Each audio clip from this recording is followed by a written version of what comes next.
मी आता माधवा रोड वर थांबलोय. महिन्यापूर्वी मी सांगितलेलं होतं, मी पण स्टँडिंग टेबल माझी नेगोशिएशन मला पण नाही, आम्ही कोल्हापूरचाच नागरिक आहे.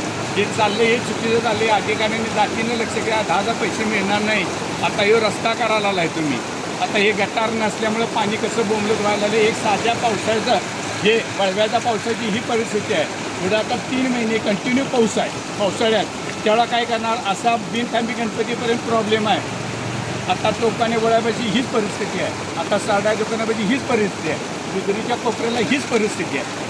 अधिकाऱ्यांनी आता झोपलेले जागेवर ऐकतं मॅडम, बघा जरा, फिरती करा.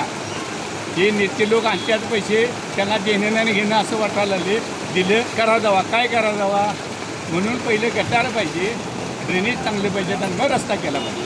आता हे पाणी बघितलं ना कसं आहे, समुद्र आता दुकानातली घुसायला आले. त्या वाड्यातली जर कुलकर्णी वाड्यातली घरात पाणी गेले.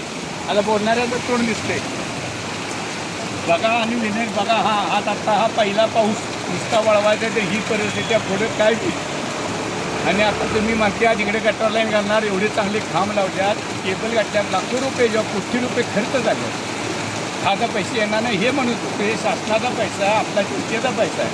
बघा, विचार करा. एवढंच माझं सांगणं आहे. हे डोळ्यानं दाखवायला बघा हे पूर, बघा तिकडे कसं पाणी निघालं. आता हे मी बुडतोय बघा एवढं पाया, किती पाय गेला बघा येऊ. आता थोड्या दुकानात येईल, कोंबलत बसा, करणार काय. आणि ही पण झोपल्यात दुकानदारवाली, आवाज उठवा. खेळाचं काय त्यात, आपला पैसा येऊ योग्य झाला पाहिजे का नको.